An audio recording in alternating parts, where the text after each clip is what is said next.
miaka 13 ya moto wa uamsho.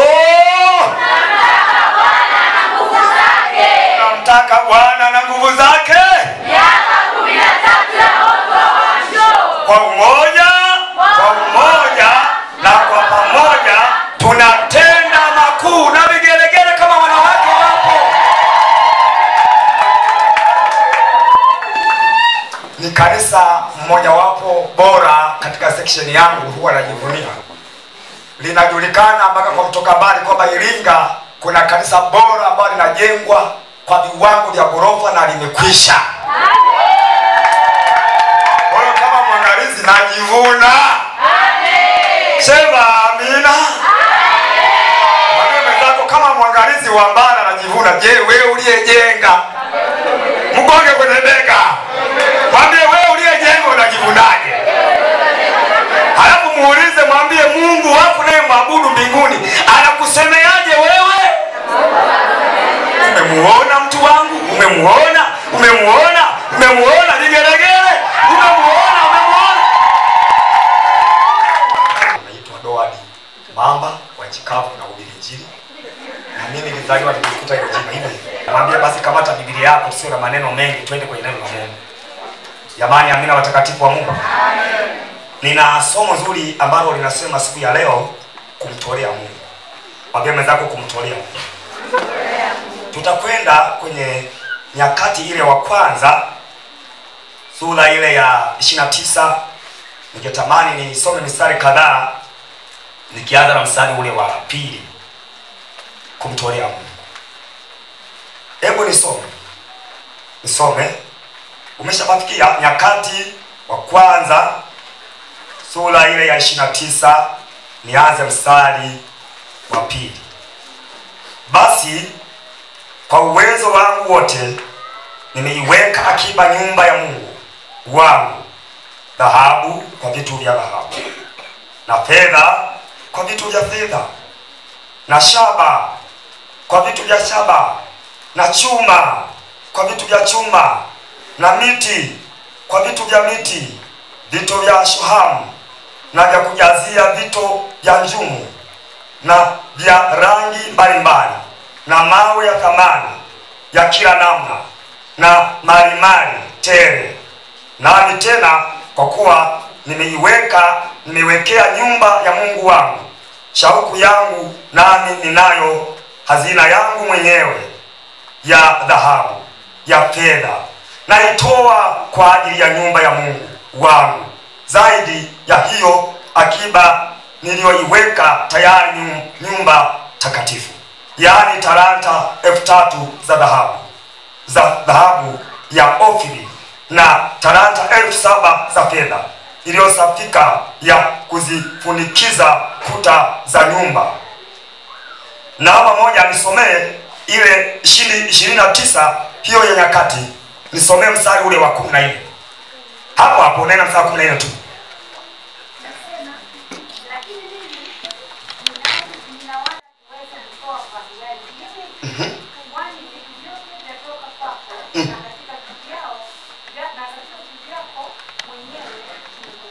Na Mungu libariki neno lako kwa jina la Yesu. Amen. Kutoa ni matokeo ya kukusanya mali mbalimbali kwa kuzitafuta kwa njia ya kufanya kazi mbalimbali. Huwezi ukazungumza kutoa kama hatuna mali tulizotafuta, tulizokusanya. Kwa hiyo huwezi kuzungumza kutoa. Kutoa ni kumpa mtu mwenzako au kumpa Mungu. Unaona? Kutoa inawezekana kawa umetoa muda. Kwa mfano, umetoka nyumbani, wengine Ipogoro, wengine si wapi, wengine wapi, mmekuja hapa. Warumi 12, itoweni miili yenu kwa dhabihu ya kumpendeza. Umetoa mwili wako, uko nyumbani mwa Bwana, unamwabudu Bwana. Hayo yanaitwa moja ya matoleo ambayo Mungu anayafurahia. Mpigie Bwana makofi kama kwa. Unaona? Lakini ni kutoa mali mbalimbali kwa ajili ya ufalme wa Mungu. hivyo kutoa, ninaweza nikasema ni kupungukiwa toka mali ulio nayo kwa huo muda unaotoa, sawa na kupanda mbegu unayoipoteza kwenye mchanga, ambayo nyumbani unarudi bila mbegu. Ulienda na mbegu, unarudi bila mbegu, lakini utatazamia kutoka kwenye mbegu uliyopanda iliyopotea kuzaliwa jambo la ajabu, jambo la ajabu. Na mimi nafahamu kwa kanisa hili, kwa habari ya kutoa, ninyi ni watu mlioelewa. Nimehudhuria mahali hapa mara nyingi, nimeona mnatoa sadaka nyingi mpaka nimeshika kichwa. Hebu mwambie mwenzako, mwambie tusonge mbele katika kutoa. Mpaka nimeshika kichwa kwamba hawa watu labda nikasema labda watashinda. Naona wanasimama wote. Sadaka nyingine wanasimama wote. Nyingine tena wanasimama wote. Nyingine tena wanasimama wote. Kaka. Ninyi mmebarikiwa na Bwana. Mgonge bega mwenzake, mwambie tumebarikiwa na Bwana. Ili somo nyinyi mlishalielewa tangu siku nyingi. Leo ninawajazia kitabu cha Nyakati. Wanasema mwandishi ni Ezra. Hapa tunamwona Daudi ambaye tumeona ile somo la asubuhi. Daudi nimezungumza kwa habari ya Sauli pia.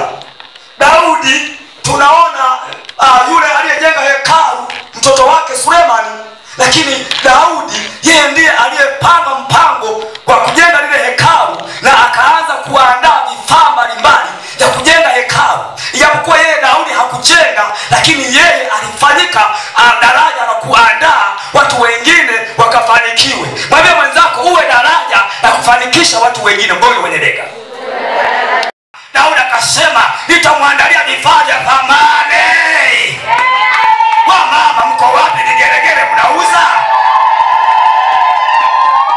Wangeshinda vigeregere nyumbani mwa Bwana. Kuna watu walikatwa ndimi hata hawawezi. Kuna watu hawana mikono. Kuna watu wengine wale wenye ukoma wale waini walijitia nguvu, Mungu akaweka magari kwenye miguu, walienda mpaka kwenye jeshi likakimbia. Jamani, Bwana asifiwe sana. Amen. Jisikie vizuri kwamba Bwana amekuumba uko hivi. Amen. Umekamilika. Na wengine ni wamepungukiwa. Si kwamba wana makosa. Haleluya wana wa Mungu. Amen. Haleluya wana wa Mungu. Amen. Naam, ninaona mnachangamka. Najisikia vizuri sana. Kwa Daudi ana maono ya kujenga lile hekalu. Mbili, anatambua hekalu linagharimia vitu mbalimbali vya thamani. Tena sema vya thamani. Kama ambavyo nyinyi mmefanya. Yaani unajua nahubiri leo huku na mifano iko wazi wazi, macho kwa macho. Hapo inaweza kwa macho kwa macho. Mmefanya vitu vya nini? Hilo jengo ni la thamani la mabilioni. Mungu wetu ni mkuu. Mungu wetu ana uwezo. Baba yenu mchungaji daktari hakutaka kumuona Mungu kama yupo kwenye kaboksi. Alimuona Mungu kama mwenye enzi na mamlaka, mwenye mali, dunia ni ya kwake. Akamtazama hilo, sio kwamba alikuwa na maeti mzee, ulikuwa na mahelo uliweka mahali fulani.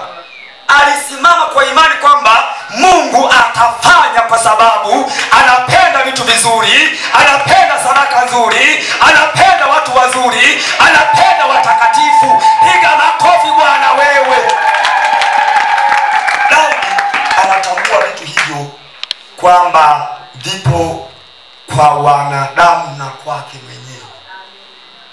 Hakujua kwamba viko kwa wazungu. Eti kwa wazungu. Bwana eti wazungu hawaji. Wewe ndio mzungu mimi. Wavile vitu mzungu. Wewe naomba Baba tuma wazungu atume. Wewe ndio unakutuma. Wazungu watabarikiwa, sitakuwa maskini. Tutoe wenyewe tubarikiwe. Na hili kanisa naliona ni kanisa la baraka sana. Kwa namna mmefanya lazima litashangaza dunia. Maana ile hekalu la Sulemani anasema walikuja mpaka Malkia wasema walikuja, nasema na hapa waje watu kutoka Afrika Kusini waje kushangaa matendo ya ajabu haya. Pokeeni unabii nawaambieni huo. Jamani ya Mungu. Amen. Daudi anatambua hizo mali ziko mikononi mwetu. Halafu na mikononi mwa watu wangu na wachunga. Halafu Daudi anatambua na wengine atakapowahamasisha wataunga mkono ili aweke vile vitu. Ndio pale unaona nimesoma, unaona Daudi anaweka mpango, ndio anaweka sasa tutoe nini. Anasema akatoa vitu vya miti kwa shughuli za miti, si ndio? Habari ya vyuma kwa shughuli ya vyuma. Yaani aliweka kipaumbele, aliweka hesabu vizuri, kila kitu kikae mahali pake.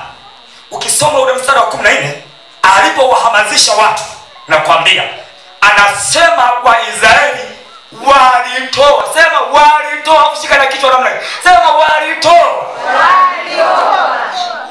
yaani jamani wakatoa wali mpaka Daudi akasema samahani. Tuwe matoleo mpaka unaomba samahani waache. Ndio kama ikitokea kwangu si nitaomba samahani mimi sasa. Tunaomba samahani jamani. Samahani. Pakuweka fedha hapo, pakuweka chuma hapo. Sitoo zimejaa. Bwana wabariki, samahani.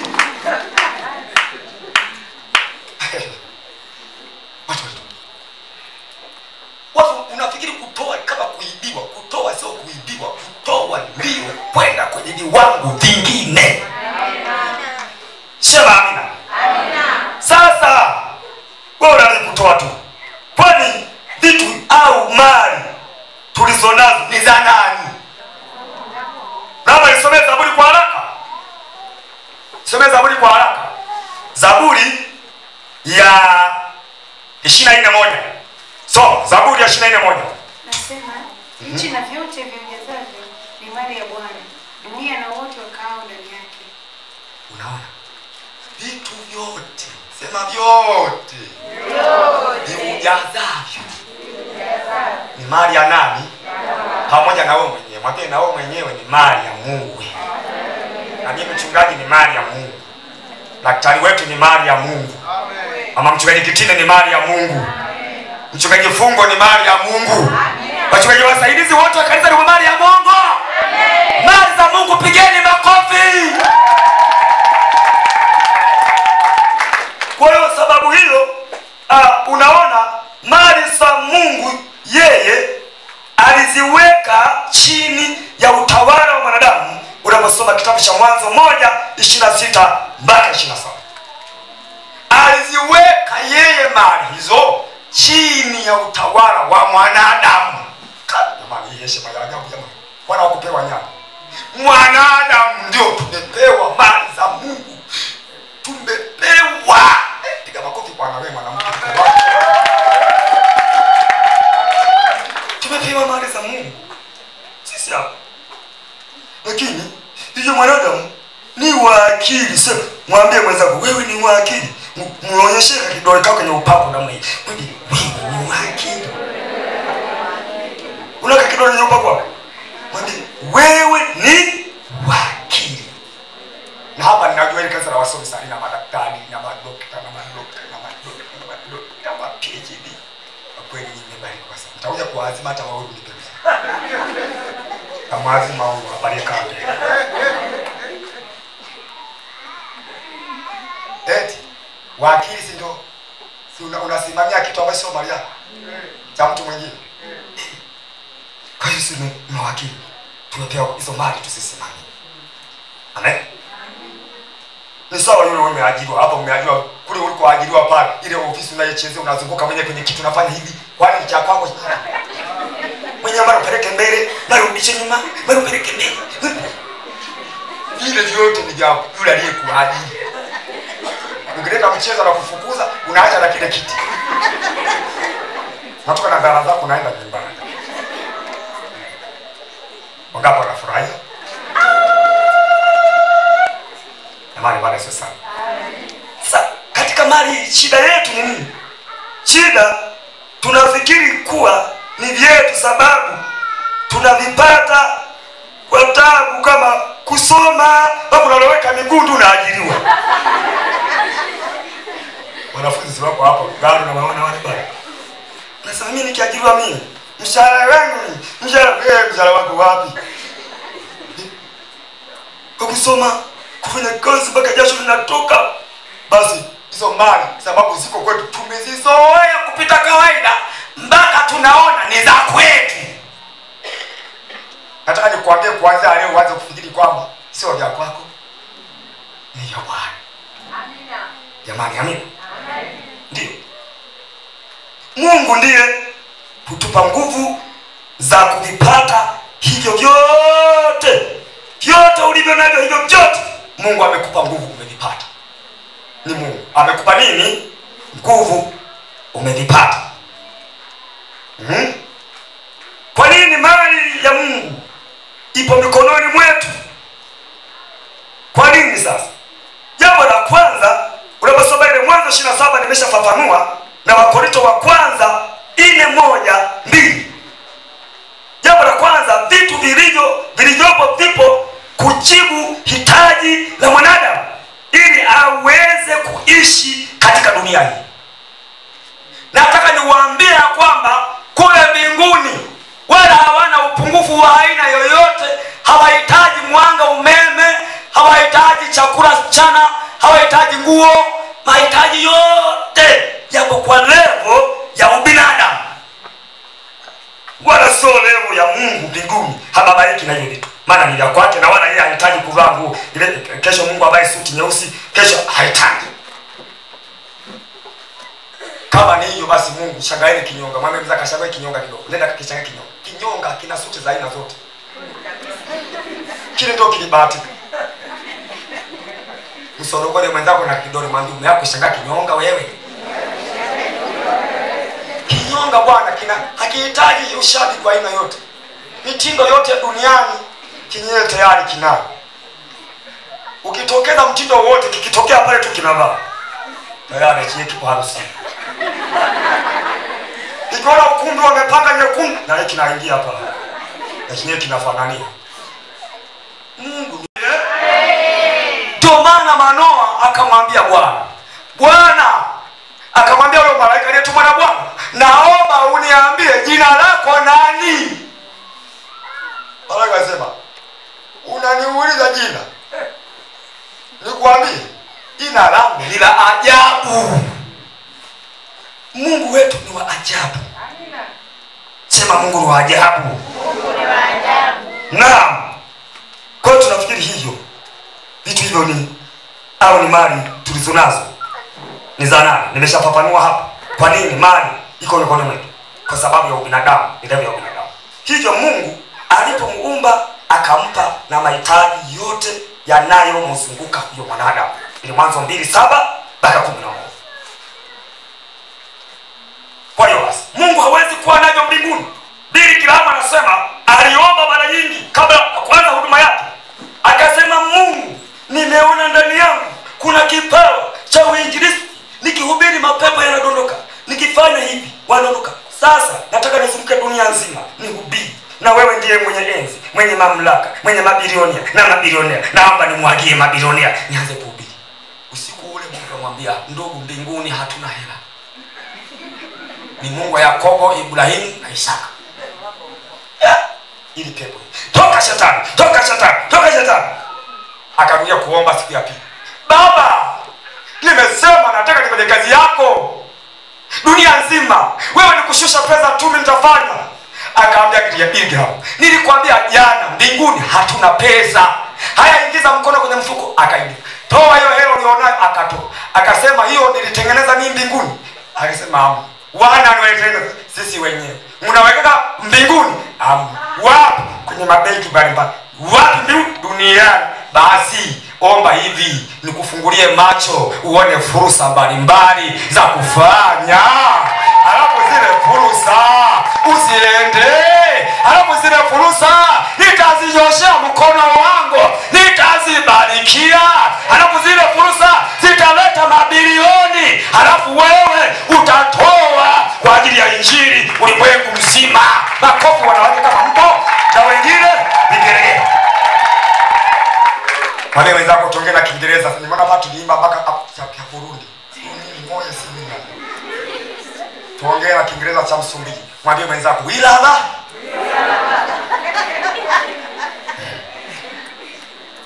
Mahitaji ya chakula, pesa, nguo, yote haya ni ya ubinadamu.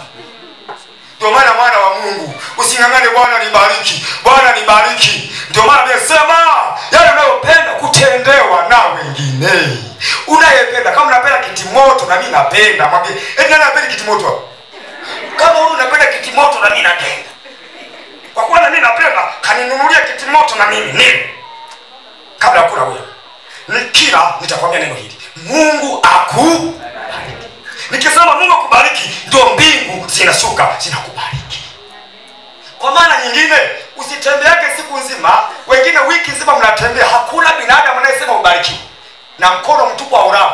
Hakuna mtu atakubariki kama hujafanya chochote. Hata Yakobo anafahamu, hata Esau anajua. Anaelewa.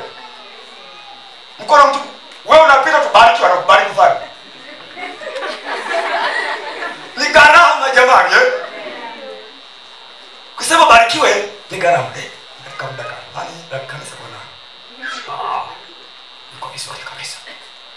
Jamani bwana sasa. Unaona? Kwa shughuli za ufalme wa Mungu. Mwambie kwa shughuli za ufalme wa Mungu. Zipo kwa level ya ubinadamu, sio malaika. Ni level ya ubinadamu. Yaani sio malaika. Na ndio maana tunaona malaika wanashuka wanachukua sadaka, wanasema mtuache sisi tumeshuka nyewe. Mtu wazee tulieni, tunahesabia wenyewe. Wao kuwaona hapa wanahesabia malaika. Ni ya ubinadamu, binadamu kabisa. Ni ya level ya binadamu. Kufanya Mungu hapa duniani tunafanya kwa level ya ubinadamu hivi. Shughuli zinaenda. Unanielewa? Ndio maana kwa nini hizo mali za Mungu ziko mikononi mwetu? Ulielewa hili? Sasa waja dakika ambazo zimesalia niende kwenye point ya msingi ili uweze kupata kitu. Na point ya tatu katika eneo hilo, Mungu anatafuta moyo wa hiari. Sawa na neno la Korinto. Japokuwa ni za kwake, lakini anakuja kwako anataka moyo wa nini? Yaani wewe una mali, hapo nataka mtu afanye hiari kukupa. Ni sawa nikawa na baskeli, nikaja nyumbani kwako naomba uniwekee baskeli, nitachukua wiki ijayo.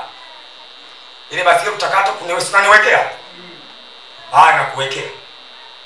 Nitakapokuja kuichukua sitatumia leta ile baskeli yangu. Naomba ile baskeli niliyokuwa nimewekeza wiki ile ndio Mungu anachotumia kutaka ni mali zake, lakini anataka moyo wa hiari. Ndio maana kutoa ni moyo, sio utajiri. Amen. Sema amina kama unanielewa. Kutoa sio utajiri. Unaweza ukawa na mabilioni, unaweza ukawa na pesa benki, lakini usitoe. Tunaona mtu anaweza kuwa ana uwezo mkubwa sana, tunachangiza na ujenzi, wala hatoi au anatoa chini. Kwa hiyo kutoa sio kuwa navyo vingi, bali vile vile, yani moyo wako wa kutoa ukisha kuwa ndani, upewe kichache kingi, wewe unakuwa mtoaji. Jamani, haleluya. Lakini baada ya kuvitoa hatafanyia yeye Mungu kazi, kwa maana yeye asube aanze kushuka na ananyang'anya, ndio anaenda kuhubiri, anafanya bado utaona migawanyo yake ni ya binadamu. Kuna injilisti, kuna nani, ndio nakwenda kuzungumza hapa. Sasa nazungumza hiyo kazi ya sadaka. Kwa nini tunatoa? Kazi yake ni nini? Jambo la kwanza, kutunza Walawi waliochaguliwa kusimamia nyumba ya Mungu. Unaposoma tangu Agano la Kale, Walawi uzao wa Musa, Haruni, walichaguliwa na Bwana kwamba wao hawatapata hata urithi kule Kanaani. Wamechaguliwa na Bwana kwamba watatunzwa na zile sadaka ambazo zinatolewa nyumbani mwa Bwana kwa migawanyo ambayo Mungu amemwagiza Musa. Sema amina. Amina. Ndio maana kuna wakati nasema WWK wanategemeza mchungaji. Nani wanategemeza? Sijui kuna siku moja mwezi wa 12 siku moja kuombea mchungaji na kumtegemeza. Sipo jamani? Ndio. Hayo yote ni kwa sababu ni kazi mojawapo ya sadaka. Huyu Mlawi amejitoa masaa 24 kwa ajili yako. Hawezi kwenda akapotelea huko. Unaona baba amesafiri hajapumzika mpaka sasa, na bado leo yuko nyumbani mwa Bwana. Makofi kwake, maana angalia nimetengwa. Zinafanya kazi ya kuwatunza walao. Leo tunasema ni hao wachungaji, lakini walao wanaweza kuingia kanisa kama hili ni kubwa, ni tokana la kwangu. Kanisa linaweza kuwa na secretary, linaweza kuwa na walinzi, si ndio? Linaweza kuwa na watu mbalimbali wanaofanya kazi mitambo. Huyu bwana unayemuona hapa anarusha hapo. Kwa baraza linaweza likaingilia hapo, jamani tufanyaje? Ndio wanaanza kuangalia hizo sekta zote. Ni kazi ya sadaka. Mwambie mwenzako acha kunungunika. Na acha kufuatilia amefanya nini. Ukisha kumetoa wewe umemaliza. Acha wapambane na Mungu wanaohesabu. Kama wanaimba wazee watakutanaga na moto wa Mungu. Ndio maana wale waliokuja kutoa sadaka wakati wa nani? Ule nani? Huri na nani yule ambaye walizima moto? Watoto Haruni. Wale wapeleka ng'ombe wakamaliza. Moto mulizima, mtapambanaga na Mungu. Sisi tumemaliza kuleta ng'ombe wa kutoa sadaka. Wanashangaa tayari moto umezima. Wanaanza kuwasha moto mpya wa kwao wenyewe. Wakapambana na mzee wa mbinguni. Pale kikaeleweka. Chini wakafa. Mungu ni mzuri na pia ni mkali kwa mtu mwenye dhambi. Hiyo ni kazi za sadaka. Amen.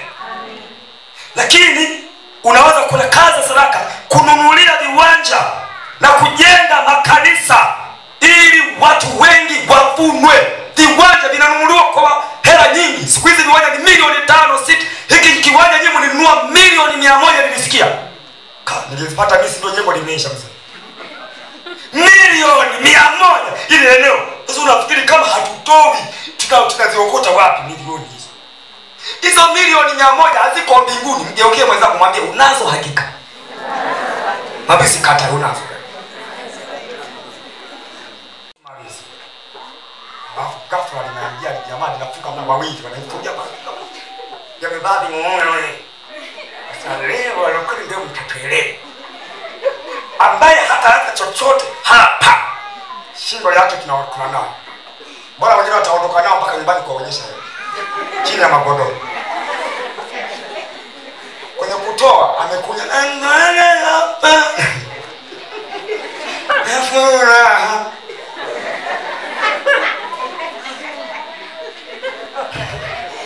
Uzuri sitaombea. Yaani kazi ya kuombea amemaliza Roho Mtakatifu. Piga makofi jamani. Yaani daktari bwana aliona pale. Yaani kuombea sitaombea, mbona tayari Roho Mtakatifu ameshamaliza hiyo kazi. Si ndio jamani eh? Si ndio jamani eh? Zibaki dakika 6. Haya. Kwa hiyo mtu wa Mungu kununulia viwanja, kununulia vitu mbalimbali ambavyo vinahusiana na ujenzi wa kazi ya Mungu. Kuhubiri injili. Nimesikia hapa leo mnaenda kuhubiri injili. Kwani mtaenda mnatembea kwenye hewa? Kuna vyombo mnapeleka, kuna nini? Kuna gharama inatumika mpaka mfike mkahubiri injili. Si ndio jamani? Kununulia viti, hiki kitu cho kikalia hicho. Kuna sadaka ya mtu inalia hapo kwenye kiti hicho. Inalia, ilishatolewa. Unaona? Kununulia muziki, nimeona hapa mna muziki matarumbeta. Na mimi nataka niwafuate niwe nayo na mimi haya. Na ninyi mnapiga vizuri. Mnamwabudu Mungu vizuri, mmefundishwa na baba yenu. Mwambie hongera kwa kuimba vizuri. Yaani mimi napenda kuja hapo kuimba tu. Unaimba vizuri. Yaani kisia tu Lugalo. Najua sifa naenda kufaidi. Mimi nimeenda kuwafundisha pale wanakifundisha wewe anakimbia kufundisha. Sasa mzee huyu alifanyaje? Nadhani Roho Mtakatifu. Jamani Bwana Yesu asifiwe sana. Amen. Sasa jambo ambalo nataka nizungumze. Unapotoa na kazi nyingi sasa ukizimaliza, Mungu anataka pesa iliyo kubwa kuliko yote uliotembea nayo wakati huo au zilizo nyumbani. Nina uhakika na ushahidi. Juzi tulikuwa na kikao cha wachungaji.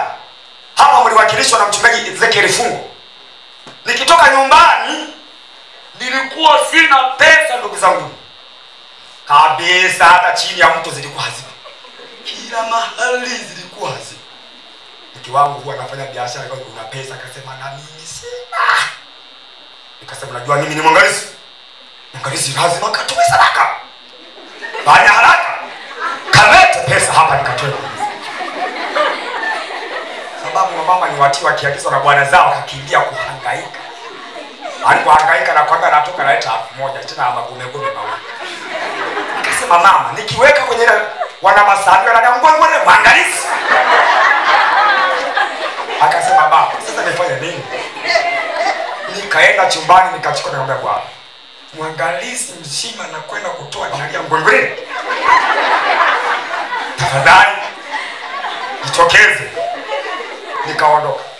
Nikaendesha kile kikao. Nikamaliza. Nilipomaliza kile kikao, hivi namaliza nafunga hivi. Mchungaji mmoja Ezekiel pale pale. Naingia usa. Mwangalizi. Yaani ulivyoendesha kikao baba. Tangia umekuwa mwangalizi.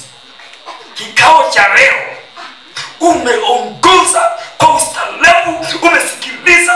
Yaani mimi naona hapana ukapata soda 10,000. Na mimi nikaificha kwenye manyuma nikaweka kule wasione watu. Wow. Sasa kwa sababu hata nyumbani hakuna, ndio nikaanza kupiga beti. Nikifika pale ninunue soda.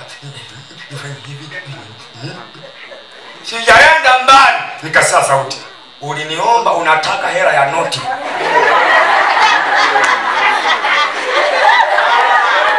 Muda umekwisha, bado dakika 3. Uliniomba hela ya noti baba. Mimi Mungu ni mwaminifu. Nimekupa sawa sawa na ulivyoomba. Naomba sema matoleo unitolee. Na leo 1000 ukatoe fungu la 10. Yana 1000 nayo na fungu la 10. Na 10 nayo nitoe, narudi mifuko mtupu. Mungu ananiambia mimi ndimi Mungu. Ukiwa una hela kwenye mifuko yako kubwa, nataka kubwa. Wewe unanipa ndogo, alafu kubwa unabaki nayo wewe. Mimi ni mkubwa. Mungu amenifanyia majaribio hayo mara nyingi ya kutoa. Nilifanya majaribio kwa kule nimekwenda na hubiri kwa majengo mapya. Nilikuwa na 7,500 noti 2,000. Nikaweka hivi mkono nikakagua kabisa. Nikaangalia. Unajua saa ya president wanapoimba tunafunika macho watu hawaonioni. Nikamulika kwenye mwanga ili sikosee. Kwa hiyo ndio 2,000 ndio ya kumtolea. Nikaweka vizuri ili saa kuchukua ni kuchukua tu. Nikaangalia 5,000 ile maana ndio tajaza mafuta kwenye pikipiki naporudi. Nikaweka huku nikaificha ya kwao. Saa ya kutoa bwana, nikapigwa upofu. Sawa na Balaam na Baraki. Hofu kabisa. Anampiga punda, wewe unipeleke. Hashangai kwamba punda tangia alina anaongea. Hiyo hashangai. Anapiga katu upofu. Mwambie mwenzako ogopa sana upofu tu. Iko upofu pale. Saa ya kutoa nikapeleka mwenyewe mkono kwenye 5,000. Mwenyewe. Nikaweka. Ile narudi sasa naenda kununua nini? Ninajua kuna 5,000, nachomoa kuna 1,000, nasema nimekuweza. Unajihonga wewe. Unanipa ndogo? Simama kwa miguu yako. Ria baseka tarabai. Rina bori santaya. Sitina maitrosa. Paitrosa randa. Pitiliko santoria. Loima sanda motaya. Pitinayobos. Lobos inamotainas. Kori basaya. City minus. Horobosaka. Wewe ndiyo ulivyo. Mali zote ni za kwako. Hutaki tutoe katika hali ile ambayo tunakuona wewe ni mdogo. Unataka mali kubwa. Unataka fedha kubwa. Ndiyo Mungu unayotaka. Baba, nimehubiri neno lako. Neno lako ni uhai. Neno lako ni uzima. Neno lako ni mamlaka. Bwana, waguse watoto wako kwa ajili ya makanisa 100 ya jimbo letu.